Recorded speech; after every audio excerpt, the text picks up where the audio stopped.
Baik, di bagian terakhir ini kita akan mendiskusikan tentang energi dalam kasus relativitas. Jadi, sebelumnya kita sudah belajar bahwa ada pengukuran massa yang nantinya kita memiliki suatu nilai massa yang relatif, di mana nilainya lebih besar dari massa diam suatu benda. Nah, memang saya pribadi lebih senang menyebutnya sebagai massa relatif ketimbang massa bergerak, karena sebutan massa bergerak dapat menimbulkan kesalahpahaman di mana banyak dari kita berpikir ketika massa itu bergerak mendekati kecepatan cahaya, maka seolah-olah nilai massa benda mengalami pertambahan atau bertambah besar. Namun sebenarnya yang terjadi adalah bahwa di sini terdapat perbedaan suatu pengukuran antara pengukuran yang sesungguhnya dan pengukuran yang relatif atau pengukuran yang bergerak terhadap benda itu. Nah, jadi massa yang relatif sama dengan tetapan Lorentz gamma dikalikan dengan M0. Nah, jadi dari nilai-nilai massa ini kita dapat menghitung apa yang dinamakan energi diam atau rest energy. Kita sebut N0 sama dengan massa diam atau massa sesungguhnya proper mass dikali C kuadrat. Nah, ini adalah satu kesetaraan antara energi dengan massa yang digagaskan oleh Albert Einstein, yang nantinya akan membawa orang untuk memahami lebih jauh lagi tentang apa yang terjadi dengan reaksi nuklir, di mana ada sejumlah energi yang didapati dari perbedaan massa. Nah, ada yang kedua energi total, yang nilainya sama dengan massa relativistik dikali C kuadrat.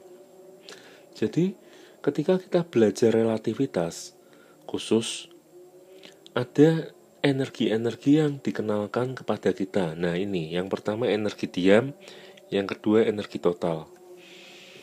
Nah, dari dua energi ini kita bisa menghitung energi kinetik. Jadi, dalam kasus benda-benda yang bergerak dengan kecepatan mendekati kecepatan cahaya, nilai energi kinetik benda itu tidak lagi setengah mv kuadrat, tapi didefinisikan sebagai selisih dari energi total dikurangi energi diam dari benda tersebut. Jadi nilai energi kinetiknya mc kuadrat dikurangi m0 c kuadrat. Nah, jadi sama dengan gamma m0 dikali c kuadrat dikurangi m0 c kuadrat, atau m0 c kuadrat dikali gamma minus 1. Ini adalah energi kinetik benda yang bergerak dengan kecepatan mendekati kecepatan cahaya. Nah, sebenarnya ini juga adalah energi kinetik dalam bentuk yang lebih umum. Artinya, jika kita bergerak ke nilai kecepatan yang sangat-sangat kecil dibanding kecepatan cahaya, maka dengan menggunakan suatu pendekatan matematika, nilai energi kinetik ini akan nantinya menjadi nilai seperti yang kita biasa gunakan, yaitu setengah mv kuadrat. Nah, jadi sekali lagi energi kinetik setengah mv kuadrat ini merupakan bagian yang bisa kita dapatkan dari energi kinetik relativistik yang bersifat lebih umum. Nah, sekarang kita akan mempelajari hubungannya dengan momentum relativistik.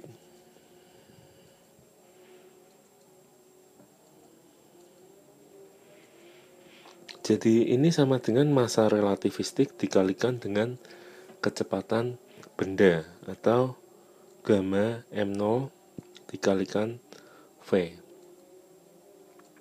di mana gamma nilainya sama dengan 1 per akar 1 minus V per C kuadrat.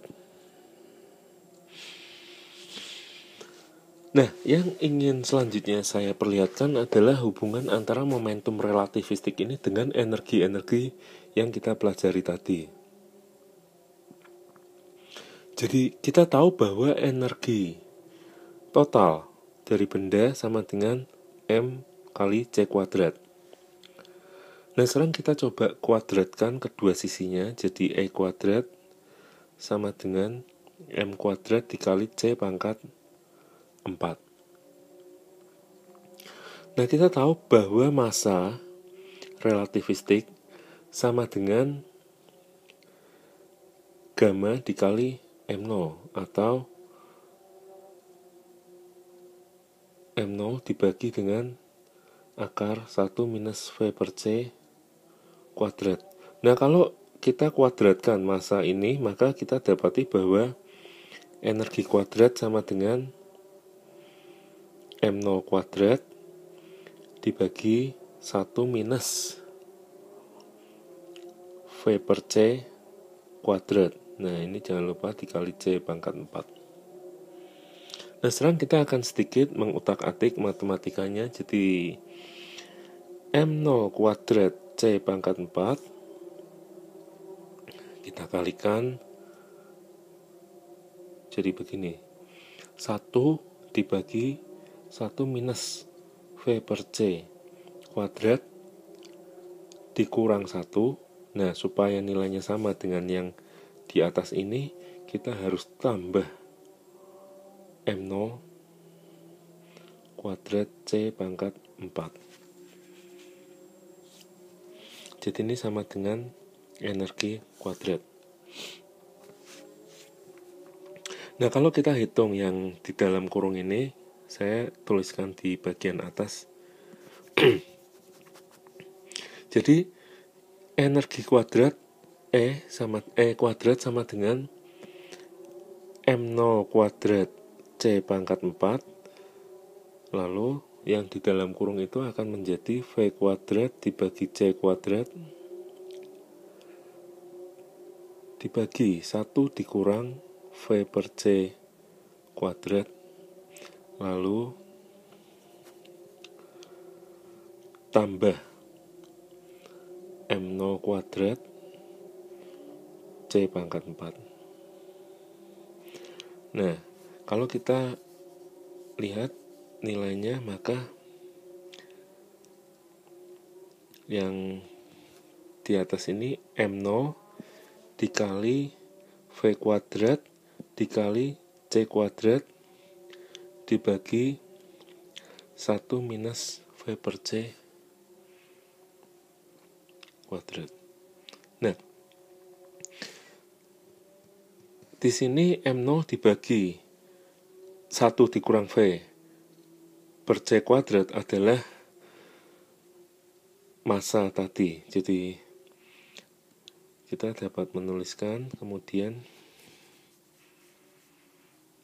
bahwa ini sama dengan, ini ada kuadratnya, ini M0 nya ada kuadrat, jadi ini misalnya massa kuadrat dikali V kuadrat dikali C kuadrat, lalu jangan lupa ini tadi ada M0 kuadrat C pangkat 4. Jadi pada akhirnya kita akan melihat bahwa di sini adalah momentum kuadrat dikali C kuadrat. Dan M0 kuadrat C pangkat 4 adalah energi diam kuadrat. Nah, memang mungkin kita berpikir setelah melihat hubungan antara momentum dengan energi ini, kita berpikir bahwa ketika kita mempelajari relativitas khusus ada begitu banyak rumus yang sepertinya harus kita ingat. Nah, sebenarnya ada cara-cara tertentu yang dapat lebih mempermudah kita dalam menggunakan atau melihat kembali bagaimana rumus itu tersusun atau tertulis di sini. Jadi yang pertama adalah kita melihat suatu bantuan menggunakan gambar segitiga untuk menggambarkan antara energi dengan momentum ini. Jadi sekali lagi, ini adalah cara-cara yang dapat kita gunakan untuk mempermudah kita dalam mengingat persamaan tadi. Nah, jadi kita punya sebuah segitiga siku-siku. Baik, sisi siku-siku yang tegak ini adalah momentum relativistik dikali cepat rambat cahaya. Lalu, sisi siku-siku yang di samping di bawah ini adalah energi diam. Nah, sisi miring ini adalah energi total. Jadi kalau ini ada dalam suatu segitiga siku-siku, tentu dengan mudahnya kita dapat menulis bahwa sisi miringnya sama dengan P kali C kuadrat ditambah N0 kuadrat. Nah, tidak hanya itu, kita bisa kemudian menarik satu busur di sini. Jadi ini kita bayangkan ada satu bagian lingkaran. Jadi ini sebenarnya hal-hal praktis saja yang dapat membantu kita dalam menuliskan atau mengingat rumus-rumus yang ada dalam relativitas. Nah, ini tentu panjangnya sama, yakni N0. Nah, kalau yang sisi miring tadi adalah energi total, maka sisanya di sini adalah energi kinetik. Jadi dari panjang ini kita dapat menghitung bahwa energi kinetik sama dengan selisih dari energi total dengan energi diam. Nah, segitiga yang kedua adalah segitiga yang untuk menghubungkan nilai dari tetapan Lorentz gamma. Jadi gamma kita tahu bernilai 1 dibagi akar 1 dikurang V per C kuadrat. Mungkin banyak dari kita yang juga mungkin mengalami kesulitan mengingat ini, namun kita akan lihat bagaimana segitiga yang membantu ini. Baik, jadi kita kuadratkan dahulu ya. Gamma kuadrat sama dengan 1 dibagi 1 dikurang V per C kuadrat. Nah, kalau kita pindah ruas, jadi kita dapati bahwa 1 dikurangi V per C kuadrat sama dengan 1 dibagi gamma kuadrat, atau 1 dikurangi V per C begini. Jadi 1 sama dengan 1 per gamma kuadrat ditambah V per C kuadrat. Nah, dari persamaan ini kita bisa membuat satu segitiga siku-siku, di mana sisi yang di depan ini V per C, lalu sisi yang di samping ini 1 per gamma, dan sisi miring ini adalah 1. Jadi tentu dari gambar segitiga ini kita bisa langsung menuliskan bahwa 1 sama dengan 1 kuadrat, 1 per gamma kuadrat ditambah V per C kuadrat. Jadi kalau misalkan kita punya nilai V 0,8 C, lalu diminta mencari gamma. Nah, dari segitiga tadi kita bisa lihat bahwa ini adalah V per C, berarti 0,8, terus ini 1, berarti sisi siku-siku yang satunya adalah 1 kuadrat dikurangi 0,8 kuadrat, atau kita nanti dapati dengan Pitagoras bernilai 0,6. Nah, ini adalah tadi 1 per gamma. Jadi 1 per gammanya 0,6, maka gamma sama dengan 10 per 6. Nah, jadi apa yang kita lihat di materi relativitas khusus di sini boleh dikatakan adalah hal-hal yang mungkin disampaikan secara lebih sederhana. Namun memang kalau kita melihat makalah ilmiah Albert Einstein mengenai relativitas khusus, tentu ada matematika yang lebih mendalam lagi yang di kesempatan ini tidak diperlihatkan karena masalah waktu. Namun bagi kita yang memang senang dengan fisika, tentu hal ini akan sangat menantang dan juga menarik. Nah, namun perlu kita ingat bahwa relativitas khusus ini hanya dibuat untuk benda-benda yang bergerak mendekati kecepatan cahaya. Jadi, kalau misalkan ada benda yang dapat bergerak dengan kecepatan melebihi kecepatan cahaya, maka boleh dikatakan bahwa rumus-rumus relativitas khusus ini tidaklah lagi berlaku. Nah, memang dahulu pernah ada suatu prediksi atau saran yang disampaikan oleh seorang ilmuwan bernama Sudarsan tentang adanya partikel yang bergerak dengan kecepatan melebihi kecepatan cahaya yang diberi nama tachyons.